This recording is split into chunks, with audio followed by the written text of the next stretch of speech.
So back to this Richard K. Um, this Richard K. article. As I have my little, I'm multitasking. I've got half an hour before I have to move on to something else. But okay, so this is by Richard K. I've read one of his articles, which I thought was hilarious. So I kind of like, okay, what else did he? Let me see his second one. I mean, the second one was not so amusing, if you will. So he opens up, as they all are lately, introductory paragraph. All in all, this has been the most wonderful week for Republicanism since a petulant Harry and Meghan flounced out of the royal landscape 4 years ago. So basically, what he's saying is that when Harry and Meghan flounced out 4 years ago, it was a wonderful week, right? And this week is also a wonderful week. That's basically what he's saying. So on the one hand, it was a wonderful week when they left. They don't want Meghan there. But on the other hand, since she's left, she's the devil incarnate, and everything that happens in the royal family for the past 4 years is her fault, even though this woman is across the Atlantic. Do you know how vast the Atlantic Ocean is? You only know when you have to fly from, say, Paris to New York, and you hate flying. It goes on forever, right? And then once this woman is across the Atlantic, well, actually from UK, would they fly to, yeah, then she has to fly all the way across the United States. After she crosses the Atlantic, she has to fly from, say, New York over the entire country to get to California, away from these people. So this is a long flight, I'm thinking, unless maybe they go over the Pacific. I don't know. But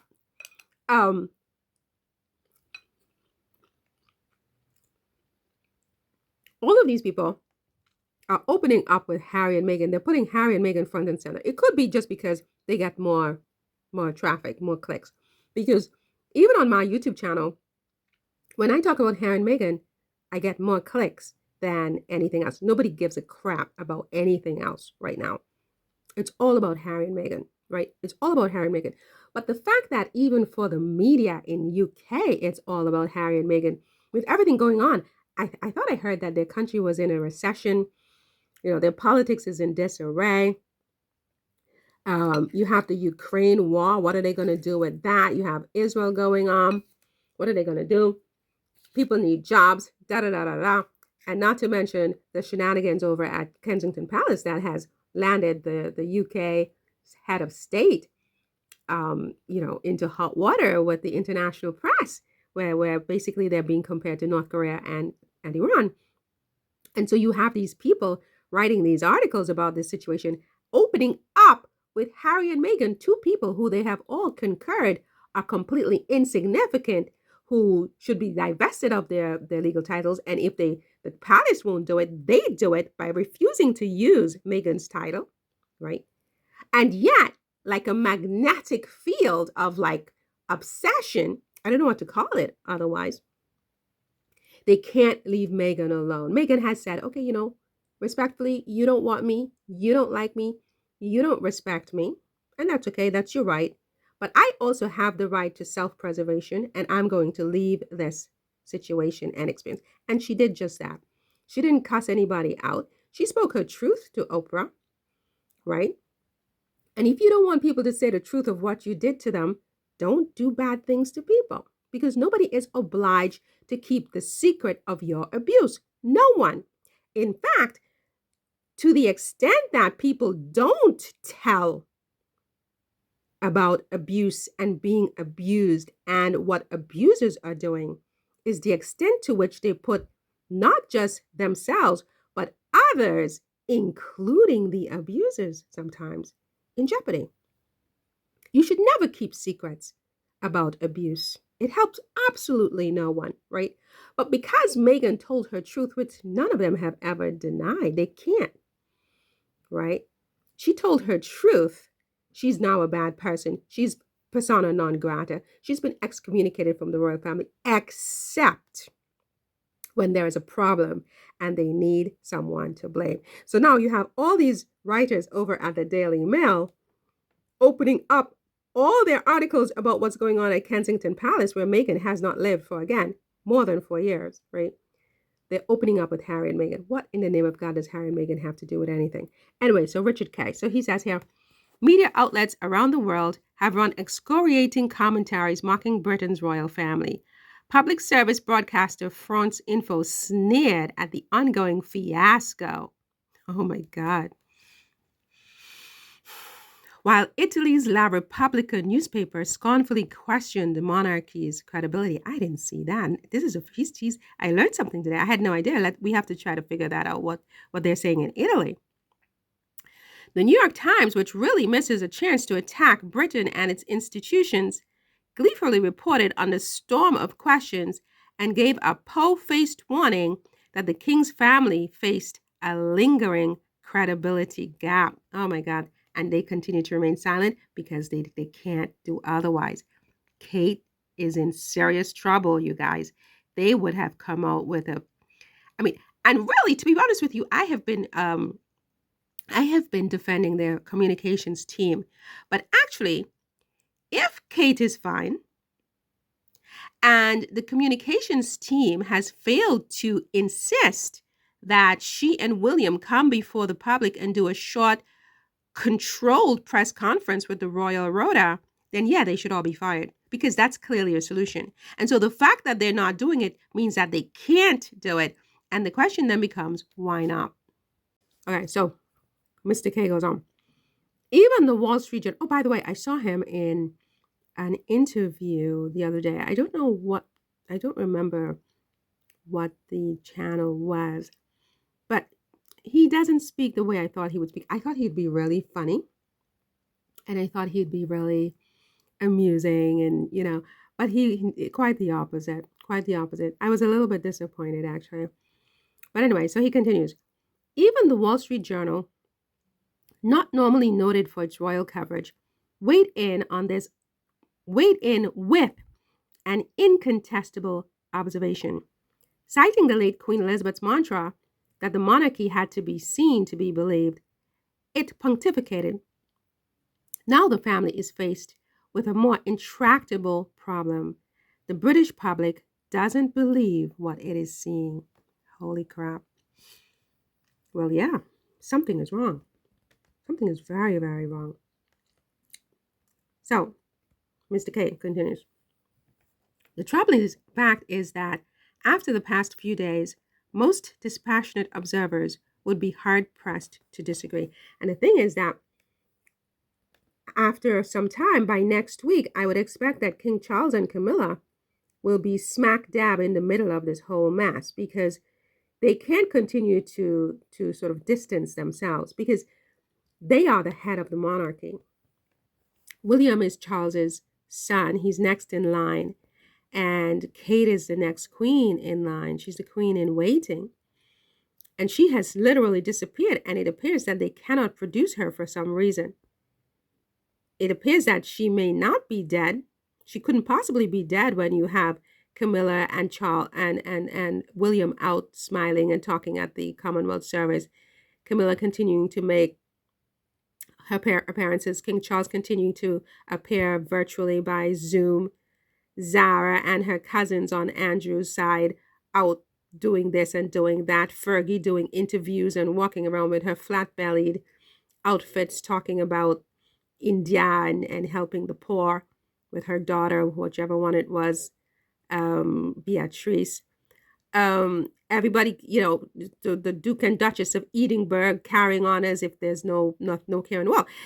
It is not possible, in my opinion, that Kate is dead and they're all behaving that way. They're not that sick.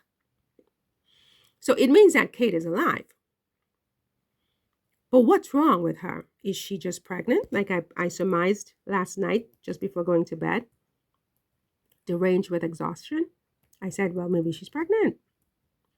Maybe she's pregnant, and that it's a very, very complicated pregnancy.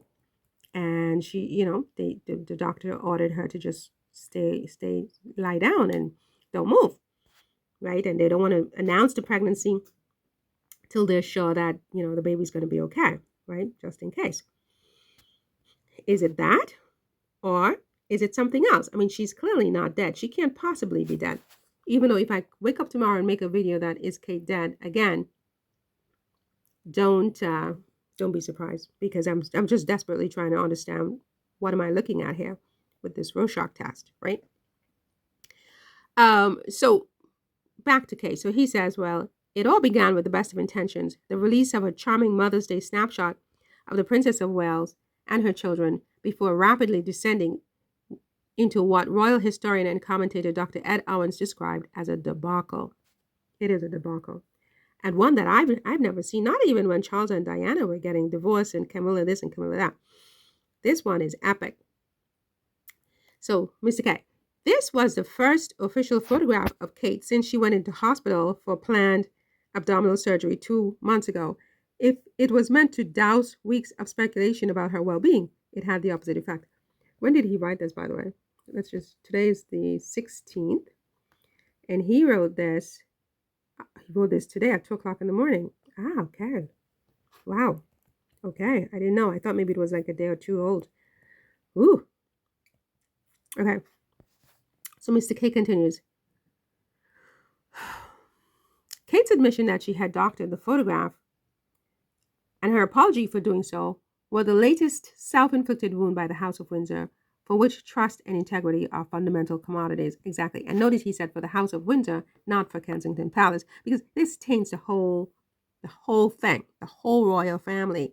And the fact that King Charles and Camilla are silent is very concerning, because, I mean, it's like a CEO remaining silent while, one of his managers, makes a big blunder that causes such a ruckus in the public that the share prices have plummeted on the stock market for their company. And the CEO is just nowhere to be seen. He says nothing at all. He just leaves it up to his manager to clean up the mess. It's not done like that, right? It's never been done like that. I mean, the buck stops with King Charles and Camilla.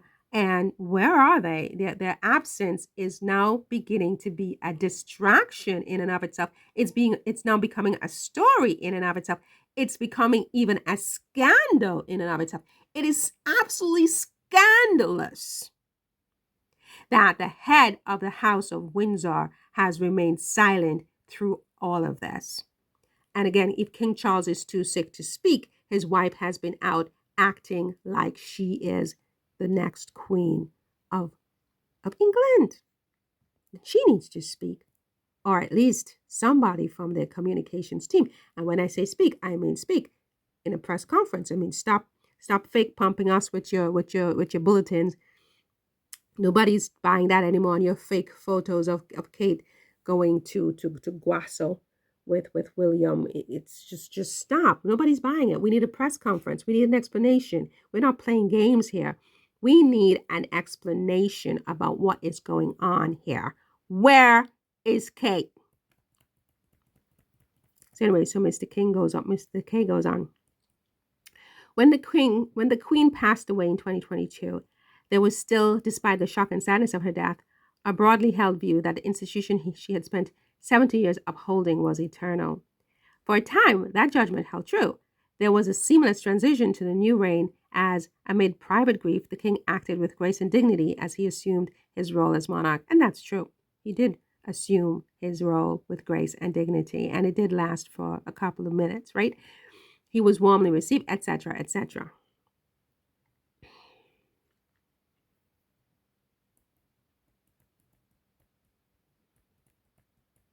He demonstrated nimble footwork over his non-attendance on prime ministerial advice. Okay. Now, there is something of a power vacuum, says Mr. K. When the king is unavailable, who is in charge? Is it Camilla or William? No one can truly say, maybe because everyone is waiting, or at least hoping, for the two stars of the show to rally and return. Wow. I don't even know what I'll call this particular video, because really, I don't even know. I don't even know. The two stars of the show to rally and return. Who are the stars of this show, though? This is the question. Oh, my heavens. Oh, my heavens, you guys. You guys, you know, there was a psychic that said that Harry was the next king of England years ago before I said it. And then one day, while all of this was going on, a picture of Harry appeared on my screen, and it just came to me in an epiphany. Granted, I do get lots and lots of epiphanies, right? So, make of it what you will, right? But it came to me in an epiphany that this man was going to be at least asked to fill in as regent for a few years until George is an adult. But I would advise him, don't go anywhere near it. And most definitely, Meghan, you hear me, girl? Sometimes I think Meghan and Harry watch my YouTube channel, but obviously I know it can't be true because I'm like, one of the very smallest YouTube channels that support them. Most other people have tens of thousands, hundreds of thousands of followers. I don't think they listen, but sometimes I think they do. But if someone listens who knows Harry and Meghan, please tell Meghan I said, don't go anywhere near it. Keep her distance. Don't get involved, even if Harry becomes king.